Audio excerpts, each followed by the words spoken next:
Morning, everyone.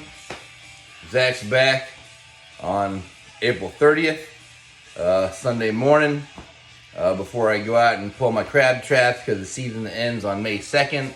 So as I wait for my buddy to come down the street to scoop me up so we can pull our traps, I figure I'd just cover a few minutes on my giant hognose, or the Malagasys.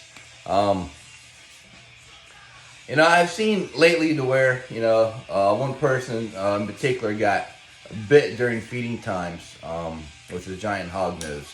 And I will just go to tell you this, that, some people are hypersensitive, some people don't get really affected at all by it. But I will tell you, probably the more you let them chew on you, you're probably going to experience more problematic symptoms.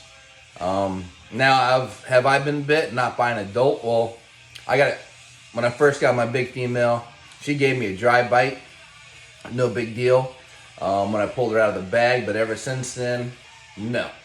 Now, for the babies that I've hatched over the past 2 or 3 years, yes, I've been bitten by babies. And rule of thumb, I don't let them chew on me. I'm not a dumbass, and no, it's not a science experiment. So I want to see, well, let's see how much I can swell up or what really kind of effect it has on me. No, I'm not a dumbass.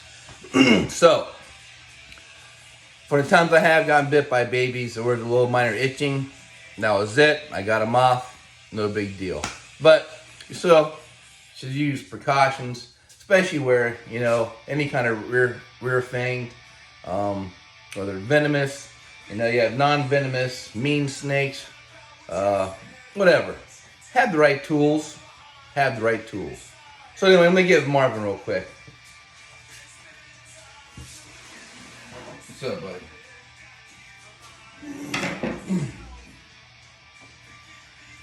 All right, here we go. This is old messy Marvin. This is my male breeder giant, wild caught.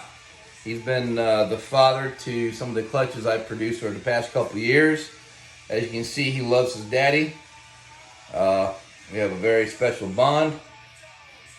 And do I use a snake hook getting them out? I just let them know I'm coming in. And most of the time, with the majority of my animals, if they do have some kind of aggression or whatever, or have a real strong feeding response, I open up the tub, use a snake hook, let them know I'm coming in. So once they know daddy's coming in, everything's usually pretty good. But you still have to be, pay attention to what you're doing. But this is Marvin, the Leo Heterodon Madagascar. Woo! Got that the first time. Imagine that. These can be found throughout the whole island of Madagascar, and tend to gain a little bit of popularity within the past few years. And talking to some people, they used to be around, 20, 30 years ago. Then they kind of disappeared. Now they're starting to make the rounds again. So anyway, this is Marvin. Very awesome. And he eats small rats and frozen thawed chicks. And just in case you guys are wondering what they're like, they're not like a hognose. Just because they're called a hognose doesn't mean they are. Okay? They're not derpy. They're not, da-da-da-da-da-da. These are very highly active, very alert, a very hardy species, all right? Sometimes you get them, it's hard to get them eating once you come from the wild caught, but once you get that, they rarely ever miss meals. I don't usually let them around my face too much just because. Even though I trust them, still a snake. So, my boy Marvin. So, and people ask me, if they're sexually dimorphic. In my personal opinion, my female and the male are exactly the same size. 5.5 foot, approaching 6 foot. And the only way you can tell them apart is by probing them. But, since they've been in my care for so long, I can tell by looking at them. So, anyway, let me get you one of my captive bred babies real quick. There you go, Mar. Get back in there. All right. Don't worry, I'm still here. All right.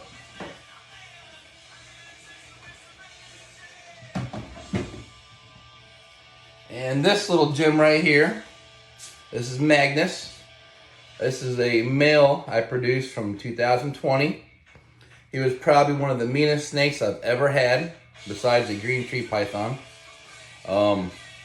I couldn't even get near this thing without him coming after me 10 ways from Sunday, mimicking a little cobra and stuff. But, you know, over the past couple of years, we've gained a little bit of trust, and you get to know the species a little bit better. You don't want to do a lot of fast movements, very slow movements. They're very reactive. So the more you startle them, the more they're going to hood up, maybe even do a mock strike at you. They might even hit you. You never know. But slow movements build trust, keep them fed, and they can be a wonderful species. So, and this is the male. My female's a little bit darker actually, from 2020, but they're growing nice. And I feed these guys right now, feed them large mice, and actually some extra large mice. And they have a great appetite, and just a beautiful, beautiful species. He is an F1. So, and I currently have 3 eggs pipping right now in my incubator, and my other female laid 6 good eggs, a couple bad slugs, but I didn't really have the luck this year that I've had in the prior years with the amount of eggs. So shit happens, right? You just got to take what you got and try to expound from there. I just startled them. Like I said, fast movements. Oh, one thing people have asked me, why does their belly get all red? There's something wrong with them. And truth be told, that they tend to lose it as they get older. When they are younger, and the more they get agitated and stuff, it definitely flares up and gets super, super red. But it gradually dissipates with age. So, just an awesome species. Awesome. Once again, this is Magnus. All right. Well, I'm going to keep it short and sweet. I've already hit my minute mark on the video. So anyway, if you have any questions about the giant hognose, comment, subscribe, leave me a message, whatever you guys want to do. I'll do what I can to help you out as far as like breeding tips, feeding tips. And these are really just things that I've learned from my experience breeding the animals, handling the animals for the last 8+ years, 9+ years. Things I've read up on, and that's it. Till next time, come on, peace and chicken grease.